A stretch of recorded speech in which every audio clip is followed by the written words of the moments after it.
After a violent shipwreck, a ship's surgeon wakes up on his back on a shore he has never seen before, unable to move his arms or legs, pinned to the ground by hundreds of thin ropes.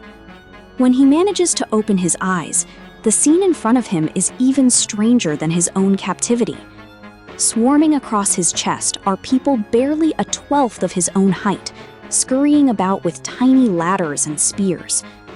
This man's name is Lemuel Gulliver, and the strange worlds he is about to enter will hold up a mirror to human vanity, ambition, and folly, unlike anything he has ever seen.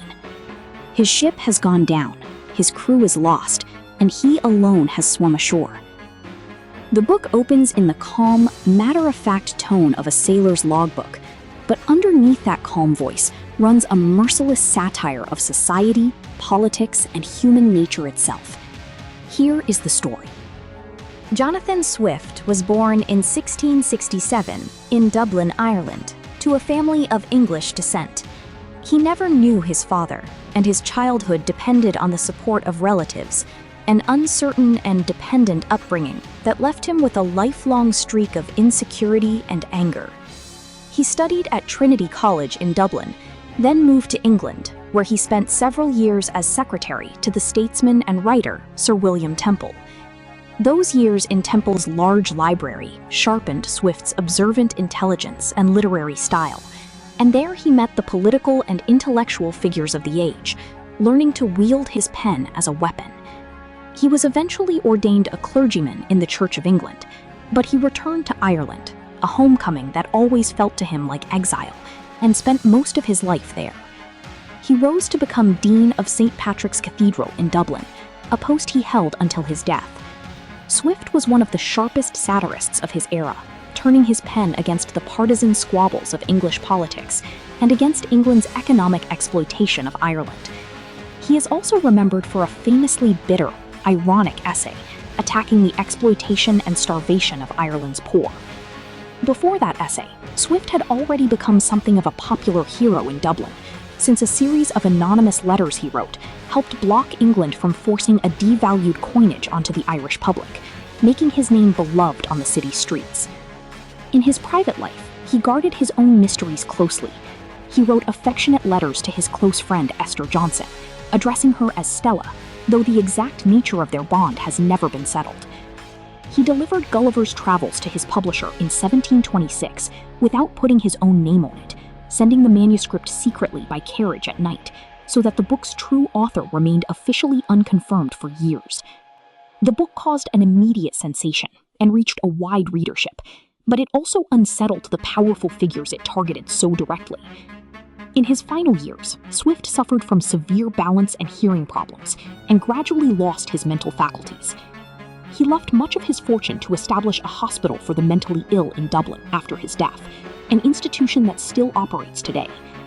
So what actually happens in this book? Gulliver's Travels tells the story of 4 separate voyages, one after another, and each builds its own small, self-contained world. The first stop is Lilliput, where Gulliver falls in among a people 12 times smaller than himself. At the Lilliputian court, 2 political factions are locked in bitter rivalry over something as absurd as which end of an egg one ought to crack, and the real cause of the war with the neighboring country is just as trivial. With his own enormous body, Gulliver witnesses this tiny world's court intrigues, its nobles devouring one another for titles, and its showy military ceremonies. He is welcomed at first as a hero, then falls out of favor over a small misunderstanding and is forced to flee. On the second voyage, the roles are completely reversed.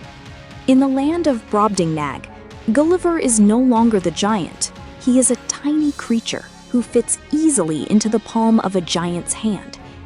He is first displayed for money at country fairs, like a piece of livestock, then taken into the royal court and treated as a curious sort of pet. Here, he feels in his own skin how laughably small his own species, its wars and its politics, look in the eyes of giants. On the third voyage, Gulliver lands on Laputa, a flying island suspended in the sky, whose learned class is so detached from ordinary life that they lose themselves in abstract calculations and barely notice the ground beneath them, or even their own families. In the academy of the dependent city of Legado, scientists busy themselves with utterly pointless experiments, such as trying to extract sunbeams from cucumbers or manufacture food from human waste, while ordinary people go hungry below. In this same stretch of the journey, Gulliver also encounters a people condemned to immortality, who can never regain their youth, and he sees that endless life without health or vigor is nothing but endless exhaustion, a sharp correction to any easy dream of living forever. The last and darkest stop is a land ruled by rational, speaking horses, where human-shaped but savage, greedy creatures considered devoid of reason live at the very bottom of society, treated much like animals. When Gulliver sees his own species through the eyes of these calm, virtuous horses, he is driven into deep disappointment and an alienation so severe it borders on shame at his own humanity. Back in England, he can no longer feel at ease, even among his own family, finding the smell and sound of horses more soothing than the voice of any person. Across every voyage, Gulliver's narrating tone never changes. He describes each new horror or absurdity as calmly as if it were the most ordinary thing in the world, and it is precisely that flat calm that makes readers laugh and feel unsettled at the same time. What keeps Gulliver's Travels alive today is that it is never merely an entertaining adventure. In each voyage, Swift holds up a different mirror to human society. Vanity, empty political posturing, science pursued for its own senseless sake, and humanity's disgust at its own reflection all appear in 4 different countries in 4 different forms.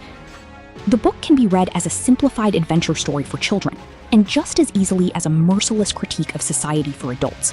And this double layer is exactly what has kept it both entertaining and uncomfortable across generations. Even today's readers recognize themes that feel remarkably current: the powerful looking down on the weak, an expert class detached from ordinary people, or whoever is labeled other being stripped of their humanity.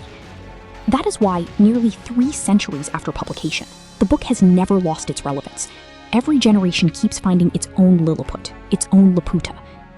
Swift's genius lies in building a convincing realism, even while satirizing, describing distances, measurements, and customs with such meticulous seriousness that readers sometimes forget where the ridiculous ends and the real begins.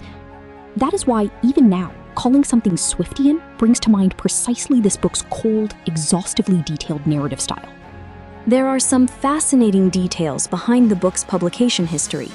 When Gulliver's Travels first appeared, some passages were censored or softened by the publisher out of concern for the political sensitivities of the day.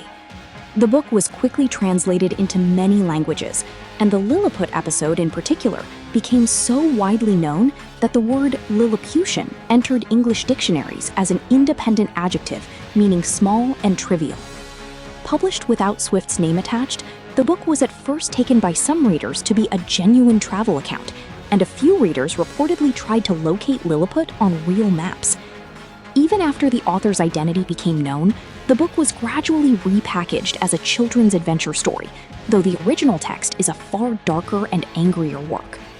Swift maintained a modest silence, even amid the enormous fame the book brought him, and he did not formally confirm his authorship for years.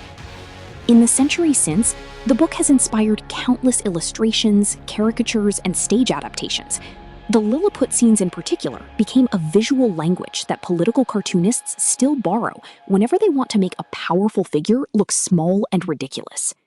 We have covered Gulliver's Travels, but the power of this book lies in the surprises hidden across its 4 worlds, surprises best discovered for yourself. If you would like to hear the complete novel as an audiobook, you will find the link in the description. Subscribe for more books in this series. Until the next one, consider the question Gulliver asks himself. This strange creature called a human being, from whose eyes does it actually look smaller?